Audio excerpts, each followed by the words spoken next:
बाबा की 6:5 का महावाक्य है। मीठे बच्चे, याद में रहने की मेहनत करो तो पावन बनते जाएंगे। अभी बाप तुम्हें पढ़ा रहे हैं, फिर साथ में ले जाएंगे। प्रश्न है, कौन सा पैगाम तुम्हें सभी को देना है? उत्तर है, अब घर चलना है, इसीलिए पावन बनो। पतित पावन बाप कहते हैं, मुझे याद करो तो पावन बन जाएंगे। यह पैगाम सभी को दो। बाप ने अपना परिचय तुम बच्चों को दिया है। अब तुम्हारा कर्तव्य है बाप का शो करना। कहा भी जाता है सन सोज फादर। गीत है, मरना तेरी गली में, जीना तेरी गली। ओम शांति। बच्चों ने गीत का अर्थ सुना कि बाबा हम आपकी रुद्रमाला में ही पिरोए जाएंगे। ये गीत तो भक्ति मार्ग के बने हुए हैं। जो भी दुनिया में सामग्री है, जप तप पूजा पाठ आदि सब भक्ति मार्ग है। भक्ति रावण राज्य है और ज्ञान राम राज्य है। ज्ञान को कहा जाता है नॉलेज यानी पढ़ाई। तो बाबा ने कहा ये पढ़ाई एक जगह स्कूल में ही पढ़ी जाती है। भक्ति में तो दर दर धक्का खाते हैं। पढ़ाई माना पढ़ाई, तो पढ़ाई पूरी रीति पढ़नी चाहिए। बच्चे जानते हैं कि हम स्टूडेंट हैं। बहुत है जो अपने को स्टूडेंट नहीं समझते हैं। क्यों? बहुत है जो अपने को स्टूडेंट नहीं समझते, क्योंकि पढ़ते नहीं हैं। ना बाप को बाप समझते हैं, ना शिव बाबा को सदगति दाता समझते हैं। ऐसे भी बुद्धि में कुछ बैठता ही नहीं है। राजधानी स्थापन होनी है ना, उसमें भी सभी प्रकार के होते हैं। बाप आए हैं पतितों को पावन बनाने। बाप को बुलाते हैं कि पतित पावन आओ। अब बाप कहते पावन बनो और बाप को याद करो। हर एक को पैगाम देना है बाप का। इस समय भारत ही वेश्यालय है। पहले भारत शिवालय था। अभी दोनों ताज है नहीं। यह भी तुम बच्चे जानते हो कि बाप पतित पावन कहते। मुझ बाप को याद करो तो तुम पतित से पावन बन जाएंगे। याद में ही तो मेहनत है। बहुत थोड़े हैं जो याद में रहते हैं। भक्त माला भी थोड़ों की है ना। धन्ना भक्त नारद मीरा आदि का नाम है। इसमें सब नहीं आकर पढ़ेंगे। कल पहले जिन्होंने पढ़ा है अब वही आते हैं। कहते बाबा हम आपसे कल पहले भी मिले थे, पढ़े थे, अथवा याद की यात्रा सीखने के लिए। अभी बाप आए हैं तुम बच्चों को ले जाने के लिए। समझाते हैं तुम्हारी आत्मा पतित है, इसलिए बुलाते कि आकर पावन बनाओ। अब बाप कहते मुझे याद करो, पवित्र बनो। बाप पढ़ाते हैं, फिर साथ में भी ले जाएंगे। बच्चों को अंदर में बहुत खुशी होनी चाहिए। बाप पढ़ा रही हैं। कृष्ण को बाप नहीं कहेंगे, कृष्ण को पतित पावन नहीं कहेंगे। यह किसको भी पता नहीं कि बाप किसको कहा जाता है और फिर वो ज्ञान कैसे देते हैं, यह भी तुम बच्चे जानते हो। अब बाबा अपना परिचय बच्चों को ही देते हैं। नए नए कोई से बाप मिल ही नहीं सकते। बाप कहेंगे सन सोज फादर। बच्चे ही तो बाप का शो करेंगे ना। बाप को कोई से भी मिलने बात करने का नहीं है। जिनको बाबा ने अपना बनाया वो बच्चे आगे बाबा का पैगाम देंगे। भले इतना समय बाबा नए नए से मिलते रहे, वह भी ड्रामा में था, ढेर आते थे। मिलिट्री वालों के लिए बाबा ने समझाया उनका भी उद्धार करना है, उनको भी धंधा तो करना ही है, नहीं तो दुश्मन वार कर लेंगे। सिर्फ बाप को याद करना है। गीता में है, जो युद्ध के मैदान में शरीर छोड़ेंगे वे स्वर्ग में जाएंगे, परंतु ऐसा तो कोई जा न सके। स्वर्ग स्थापन करने वाला भी जब आए तभी तो जाएंगे ना। तो बाबा ने कहा स्वर्ग क्या चीज़ है यह भी कोई नहीं जानते हैं। अभी तुम बच्चे 5 विकार रूपी रावण से युद्ध करते हो। बाप कहते बच्चे अशरीर भव, अपने को आत्मा निश्चय करो और मुझ बाप को याद करो, और कोई ऐसे कह न सके। सर्वशक्तिवान एक बाप के सिवाय कोई भी कह नहीं सकते। ब्रह्मा विष्णु शंकर को श्री नहीं कह सकते। ऑलमाइटी एक ही बाप है, वर्ल्ड ऑलमाइटी अथॉरिटी है। ज्ञान सागर बाप को ही कहा जाता है। यह जो साधु संत आदि वह सब शास्त्र की अथॉरिटी है, भक्ति की अथॉरिटी नहीं कहेंगे, शास्त्र की अथॉरिटी है। उनका सारा मदार शास्त्रों पर है। समझते हैं भक्ति का फल भगवान जरूर देगा। क्या कहते हैं? भक्ति का फल भगवान जरूर देगा। तो बाबा ने कहा भक्ति शुरू से हुई, कब शुरू हुई कब पूरी होनी है ये किसको भी पता नहीं है। भक्त समझते हैं भक्ति से ही भगवान राजी होगा, भगवान से मिलने का इच्छा रहता है, परंतु किसको भक्ति से राजी होगा? पूछ रहा बाबा, क्या भगवान भक्ति से राजी होगा? जरूर उनको ही भक्ति कहेंगे तब तो राजी होगा ना। तुम शंकर की भक्ति करो तब बाबा राजी कैसे होगा? शिव शंकर तो अलग है ना। तो तुम शंकर की भक्ति करो, बाप कैसे राजी होगा? क्या हनुमान की भक्ति करेंगे तो बाप राजी होगा? दीदार हो जाता है, बाकी मिलता उससे कुछ नहीं। थोड़े समय साक्षात्कार हो गया, दीदार हो गया, बाकी मिलता कुछ भी नहीं। बाप कहते मैं भले साक्षात्कार कराता हूँ, परंतु ऐसे नहीं कि वो मेरे साथ आकर मिलेंगे, ऐसा भी नहीं। तुम मेरे साथ मिलते हो, भक्त भक्ति करते हैं भगवान से मिलने के लिए। कहते हैं ना पता नहीं भगवान किस रूप में मिलेगा, इसलिए उससे कहा जाता है ब्लाइंड फेथ, अंधविश्वास। पता नहीं भगवान कब मिलेगा, कैसे मिलेगा। अभी तुम बाप से मिलने आते हो, जानते हो निराकार बाप जब शरीर धारण करे तभी अपना परिचय दे कि मैं तुम्हारा बाप हूँ। 5000 वर्ष पहले भी तुमको राज्य भाग्य दिया था। तो बाबा ने कहा फिर तुम 84 जन्म तो तुम्हें लेने पड़े। ये सृष्टि चक्कर फिरता ही रहता है। द्वापर के बाद ही दूसरे धर्म वाले आते हैं, अपना अपना धर्म स्थापन करते हैं। इसमें कोई बढ़ाई की बात नहीं है, बढ़ाई किसकी भी हो ही नहीं सकती।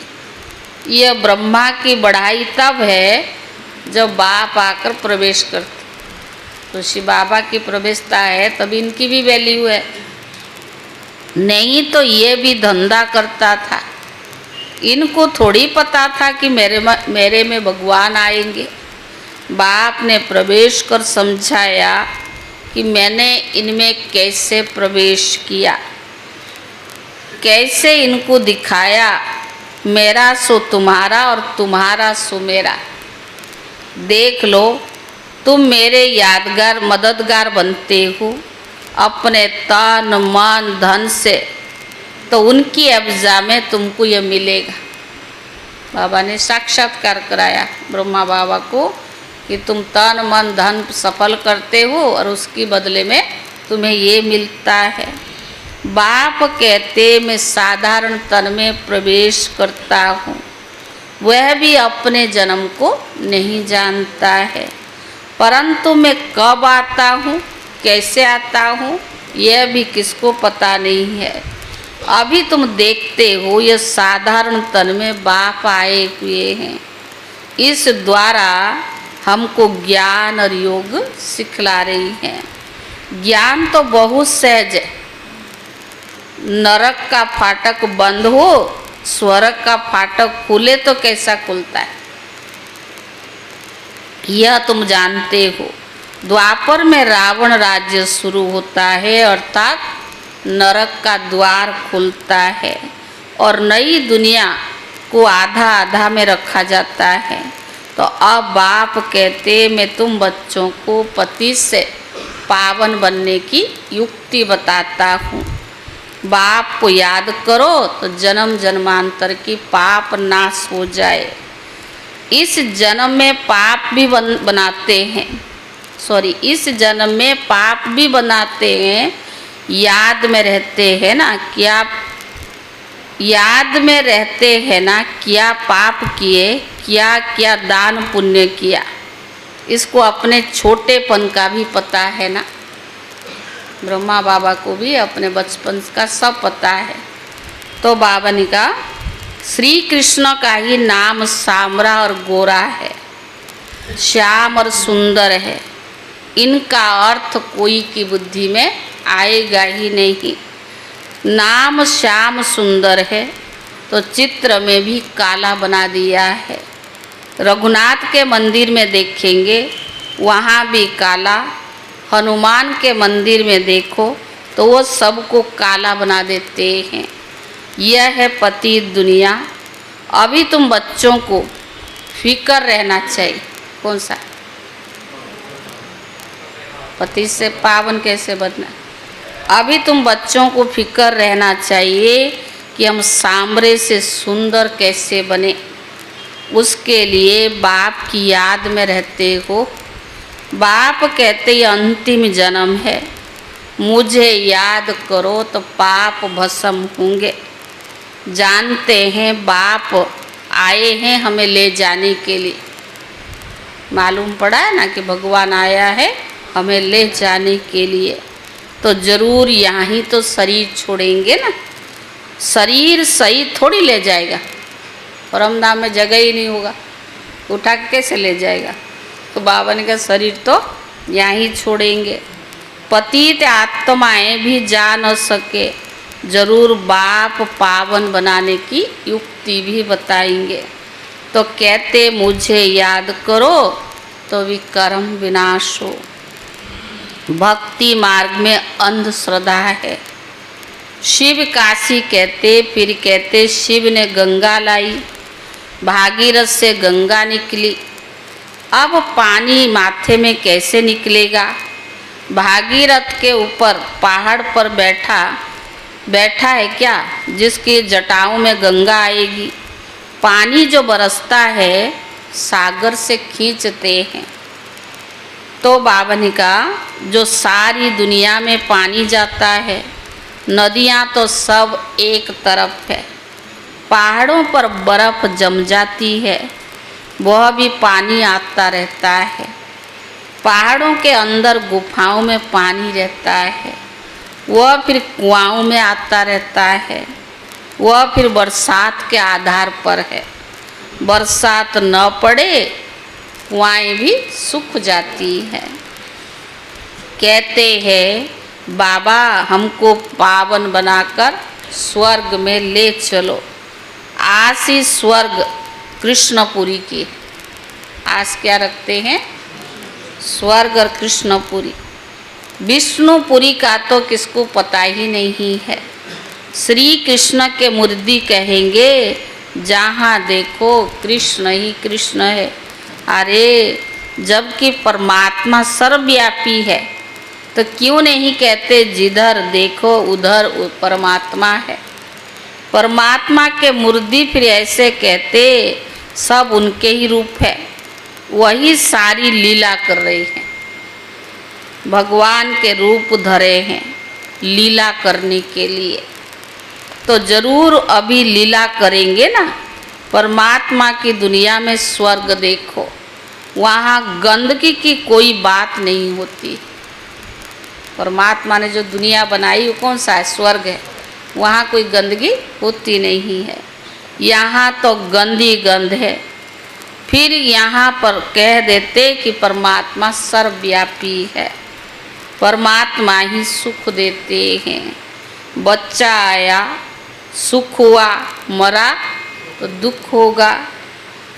अरे भगवान ने तुमको चीज दी फिर ली, तो इसमें तुमको रोने की क्या दरकार है। सतयुग में ये रोने आदि का दुख होता नहीं। मोहजित राधा का दृष्टांत दिखाया है। यह सब झूठे दृष्टांत है, उनमें कोई सार नहीं है। सतयुग में ऋषि मुनि होते नहीं, और यहाँ भी ऐसी बातें हो ही नहीं सकती। ऐसा कोई मोहजित राजा हो ही नहीं सकता। भगवान उवाच, यादव कौरव पांडव क्या कर्तव्य है। तुम्हारा बाप से योग है। बाप कहते, मैं तुम बच्चों द्वारा भारत को स्वर्ग बनाता हूँ। जब अब पवित्र बनते हैं, वही पवित्र दुनिया के मालिक बनेंगे। कोई भी मिले उनको क्या बोलो, कोई भी मिले उनको क्या बोलो। भगवान कहते, मामेकम याद करो, मेरे से प्रीत लगाओ और कोई को याद नहीं करो। यह है अव्यभिचारी याद। यहाँ कोई जल आदि तो नहीं चढ़ाना है। बाबा ने कहा शिव के मंदिर में जाते तो क्या करते, जल आदि चढ़ाते। यहाँ कोई मूर्ति तो रखा नहीं जो जल आदि चढ़ाना है। भक्ति मार्ग में ये धंधा आदि करते हैं। याद करते थे ना कि गुरु लोग भी कहते हैं मुझे याद करो। अपने पति को याद नहीं करो। तुम बच्चों को कितनी बातें बाबा समझाता है। मूल बात है, सभी को पैगाम दो कि मुझ बाप को याद करे। बाबा माना ही भगवान है, बाबा माना ही भगवान है, और वह निराकार है। श्री कृष्ण सब भगवान थोड़ी कहेंगे, श्री कृष्ण को सभी भगवान थोड़ी मानेंगे। कृष्ण तो बच्चा है। शिव बाबा इनमें ना होता तुम होते क्या? अगर शिव बाबा ब्रह्मा तन में ना होता तुम होते क्या? शिव बाबा ने इन द्वारा तुमको एडॉप्ट किया है, अपना बनाया है। यह माता भी है, पिता भी है। माता तो साकार में चाहिए ना, वो है ही पिता। तो ऐसी ऐसी बातें अच्छी रीति धारण करना चाहिए। तुम बच्चों को कभी भी किसी भी बात में मूंझना नहीं है। पढ़ाई को कभी छोड़ना नहीं है। कई बच्चे संग दुष्ट में आकर रूठ कर अपनी पाठशाला खोल देते हैं। अगर आपस में लड़ेंगे झगड़ेंगे, अगर आपस में लड़ झगड़ कर जाए, अपनी पाठशाला खुली तो ये मूर्खता है। रूठते हैं तो वो पाठशाला खोलने की लायक ही नहीं होते। वो देह अभिमान तुम्हारा चलेगा नहीं। क्योंकि बुद्धि में तो दुश्मनी भरा हुआ है। खुलने से क्या होगा, बुद्धि में तो दुश्मनी भरा है, तो वो याद आएगी। बाप थोड़ा याद आएगा, वही याद आएगी। कुछ भी किसको समझा नहीं सकेंगे। पढ़ने वाला राजा, सॉरी, ऐसे भी होता है जिसको ज्ञान देते वह तीखे चले जाते और खुद गिर पड़ते हैं। खुद भी समझते हैं कि मेरे से उनकी अवस्था अच्छी है। ज्ञान सुनाने वाले से जिसको सुनाया उसकी अवस्था अच्छी है। पढ़ने वाला राजा बन जाए और पढ़ाने वाली दास दासी बन जाते। ऐसे ऐसे भी है। पढ़ने वाला जिसको पढ़ाया वो राजा रानी बन जाते और जो पढ़ाने वाली दास, ऐसे भी है। पुरुषार्थ कर बाप के गले का हार बनना है। बाबा जीते जी मैं आपका बना हूँ, तो बाप की याद से ही बेड़ा पार होना है। मुख्य आधार क्या है? याद। और बाबा की याद से ही बेड़ा पार होना है। अच्छा मीठे मीठे सिखिले दे बच्चों प्रति माता पिता बाप दादा का याद प्यार और गुड मॉर्निंग। रूहानी बाप की रूहानी बच्चों को नमस्ते। और रूहानी बच्चों की तरफ से रूहानी बाप दादा को याद प्यार और नमस्ते नमस्ते। शुक्रिया बाबा, शुक्रिया। धारणा के लिए मुख्य सार पहला है, किसी भी कभी किसी बात में मूंझना नहीं है। आपस में रूठ कर पढ़ाई नहीं छोड़नी है। दुश्मनी बनाना यह भी देह अभिमान है। संग दूसरे अपनी बहुत बहुत संभाल करनी है। अपनी चलन से बाप का शो करना है। दूसरा, प्रीत बुद्धि बन एक बाप की अभिविचारी याद में रहना है। तन मन धन से बाप के कार्य में मददगार बनना है। वरदान, न्यारे और प्यारे बनने का राज जानकर राजी रहने वाले राजयुक्त भव। जो बच्चे प्रवृत्ति में रहते न्यारा और प्यारे बनने का राज जानते, वे सदा स्वयं भी राजी रहते हैं और प्रवृत्ति को भी राजी रखते हैं। साथ साथ सच्ची दिल होने के कारण साहिब भी सदा उन पर राजी रहता है। ऐसे राजी रहने वाले राजयुक्त बच्चों को अपने प्रति व अन्य किसी के प्रति सदैव राजी रहता है। साहिब भी सदैव उन पर राजी रहता है। ऐसे राजी रहने वाले राजयुक्त बच्चों को अपने प्रति व अन्य किसी के प्रति किसी को काजी बनाने की ज़रूरत नहीं रहती है, क्योंकि वो अपना फैसला अपने आप कर लेते। इसीलिए उन्हें किसी को काजी या वकील या जज बनाने की ज़रूरत नहीं। स्लोगन, सेवाओं से जो दुआएं मिलती है वह दुआएं ही तंदुरुस्ती का आधार है। अव्यक्त इशारे, रूहानी रॉयल्टी और प्यूरिटी की पर्सनालिटी को धारण करो। जैसे स्थूल शरीर में विशेष श्वास चलना आवश्यक है, श्वास नहीं तो जीवन नहीं। ऐसे ब्राह्मण जीवन का श्वास क्या है? पवित्रता। 21 जन्म के प्रारब्ध का आधार भी पवित्रता है। आत्मा और परमात्मा से मिलने का आधार भी पवित्र बुद्धि है। सब में पवित्रता चाहिए ना। संगम योगी प्राप्ति 21 जन्म के प्रारब्ध का आधार भी पवित्रता है। आत्मा और परमात्मा का मिलने का आधार भी पवित्र बुद्धि है। संगम योगी प्राप्तियों का आधार और भविष्य पूज्य पद पाने का आधार भी पवित्रता है। इसीलिए पवित्रता की पर्सनालिटी को वरदान के रूप में धारण करो। प्रारब्ध भी किसके आधार से मिलेगा? पवित्रता।